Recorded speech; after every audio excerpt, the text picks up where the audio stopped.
The ship cut through the blackness of space like a silent predator. Its hull, obsidian and razor-edged, absorbed all light around it.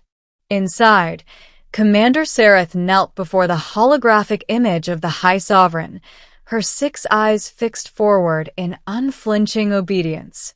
"The human must die," the Sovereign hissed, her voice vibrating through the comms with an icy authority. "He threatens the balance of the Alliance. Terminate him before dawn on Earth's rotation." Sareth inclined her head, pressing a clawed hand to her armored chest. "As you command, my sovereign. The human will not see another sunrise." The hologram flickered out, leaving Sareth alone with her thoughts. The human's name echoed in her mind, Dr. Elias Rourke, a xenobiologist who had uncovered evidence of the Varen Dominion's illegal genetic experiments on frontier colonies. If he lived long enough to share his findings, centuries of manipulation and conquest would be exposed. To Sareth, it was a simple mission. She had been bred and trained to kill without hesitation. Her species, the Varani, prided themselves on loyalty and precision. She had ended dozens of lives in service to the Dominion, rebels, spies, even children if they threatened order. This was no different. At least, that's what she told herself as her ship entered orbit around Earth. Sareth descended under the cover of night, her cloaking field wrapping her in invisibility as she landed in the shadows of an abandoned observatory in northern Canada. Snow crunched softly beneath her boots. The air was sharp, clean, and alien to her lungs, rich with oxygen and life. She had always found human planets too alive. Her scanners located the target, a small cabin 2 kilometers away, heat signatures indicating one occupant. She drew her plasma blade, its hum slicing through the night air like a promise. Her orders were clear. Middle. Dr. Elias Rourke sat alone at his desk, hunched over holographic projections of DNA strands and alien tissue samples. His lab was cluttered with papers, half-empty mugs of coffee, and a single framed photograph, a smiling woman and a little girl. He paused, glancing at it with a hollow look before returning to his work. Outside, Sareth watched through a narrow window. Her visor highlighted the human's vitals, steady heart rate, mild fatigue, unarmed. It would be effortless. A clean strike to the throat, no noise, no pain. She slipped through the door like a shadow. The human looked up just as the faint blue glow of her blade lit the room.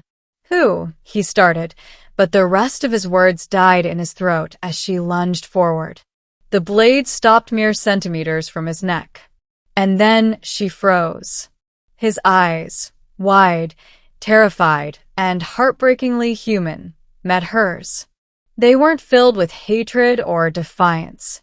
They were filled with recognition, not of her face, but of her soul. As if he had seen something like her before, or perhaps something within himself reflected in her. Sareth's arm trembled. She had never hesitated in her life. Her training screamed to finish the mission, to silence him before he could react. But something inside her cracked. Elias didn't move. Slowly, he raised his hands, his voice steady despite the danger. "If you're here to kill me," he said quietly, "you should at least know why I did it." Sareth blinked, lowering her blade slightly.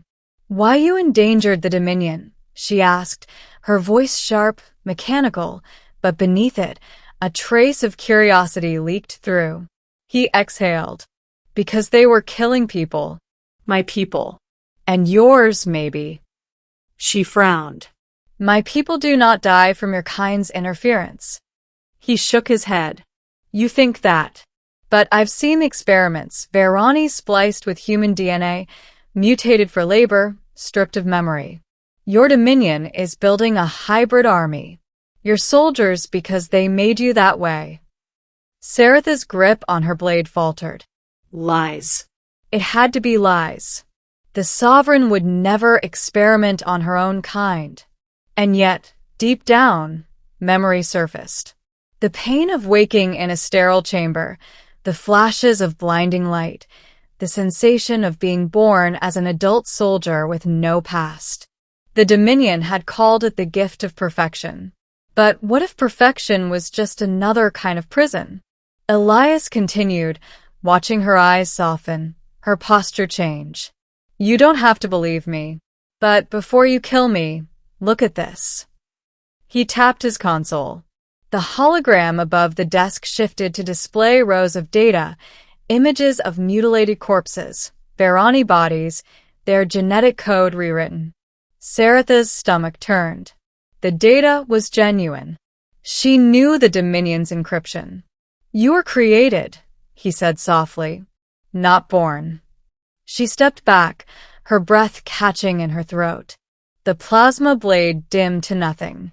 For the first time in her existence, Sarath felt fear, not of death, but of truth.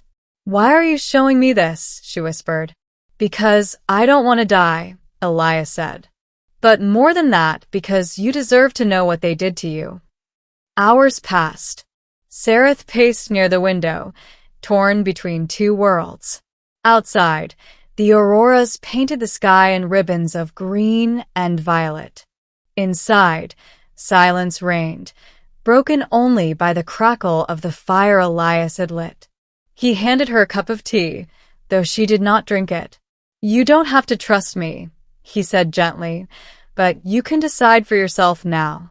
You're not their weapon anymore. Sarath looked at him. You speak as if freedom is simple. Maybe it isn't, he said, but it's worth dying for. She studied his face, worn from years of struggle, eyes lined with exhaustion and hope. Humans were fragile, yet stubbornly alive. They fought with everything, even when the universe was against them. And for reasons she couldn't explain, that stirred something within her chest, something that shouldn't exist in a soldier.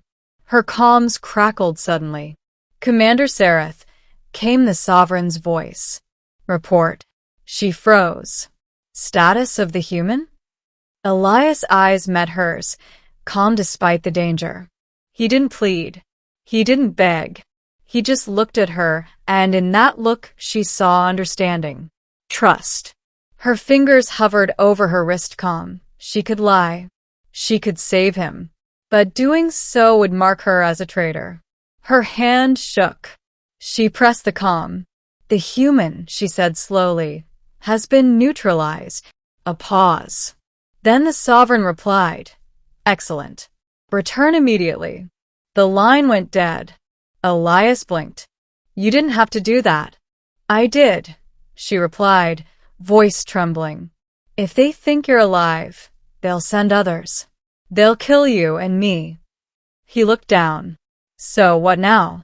She stared out the window, watching the snow fall. Now I decide what I am. Ending. The following night, they left the cabin behind. Elias guided her to an underground facility, a resistance cell hidden beneath an old mine. Human rebels, scientists, and a few defected aliens worked together in secret. They looked up in shock as Sarath entered, towering and armored, but Elias raised his hand. She's with me, he said. That simple phrase silenced the room. Over the next days, Sarath helped decode Dominion files, using her command codes to unlock encryption the humans could never crack. What she found sickened her. Entire colonies erased, minds overwritten, species harvested. It was worse than Elias had said. And yet the humans still fought back. With nothing but courage and scraps of hope, they resisted an empire that had ruled for centuries. Sarath found herself drawn to their persistence, to their humanity. Late one night, Elias found her sitting alone by the fire again, staring at her gauntlet hands. I was supposed to kill you, she murmured. You should hate me. I don't, he said simply. You chose to stop. She looked at him, really looked, and saw not the fragile creature she once despised, but a being of impossible strength. "Why do you fight?" she asked. "You can't win." He smiled faintly. "Maybe not today. Maybe not in my lifetime. But someone has to start." His words burned into her mind. For the first time, she understood why humans terrified the Dominion. Not because of their weapons, but because of their spirit, that defiant spark that refused to die. The next day, Dominion patrols arrived in orbit. They had discovered her ship's signal. The base went into lockdown, alarms blaring. Sarath turned to Elias. "You must go." He shook his head. "I'm not leaving you." She gripped his shoulders, eyes blazing. "If you die, everything dies with you. The truth must live." He hesitated. "And you?" "I was created to destroy," she said. "It's time I destroy the right thing." She strode toward the entrance as explosions rocked the surface. Her armor shimmered, systems roaring to life. The Dominion troops descended, cold, efficient, merciless. Sarath met them head-on. Energy blasts lit up the sky, snow turning to steam as she tore through the soldiers with inhuman fury. For every strike they landed, she struck back harder. They called her traitor, abomination, monster. She called it redemption. By the time the smoke cleared, her armor was shattered, her body broken. But the Dominion's landing party was gone. Every last soldier. Elias reached her as she fell to her knees. "Sarath," he whispered, catching her in his arms. "Stay with me." She smiled weakly, blood tracing down her lip. "You humans never give up." "Neither did you," he said. Her 6 eyes dimmed one by one, but peace settled across her face. "Maybe. I wasn't made wrong after all." And then she was gone. Elias held her for a long time, snow falling silently around them. Above, the auroras danced, colors merging like the blood of 2 worlds that had finally met. Epilogue. Months later, the rebellion spread. Leaked Dominion data reached hundreds of colonies. Verani soldiers began questioning their orders. Across the stars, whispers of the alien executioner who turned against her masters ignited hope. They called her Sarath, the Redeemed. And Dr. Elias Rourke carried her story, the story of a being made to kill, who instead chose to see, to every corner of the galaxy. Because sometimes it only takes one look to remind even the coldest heart what it means to be alive.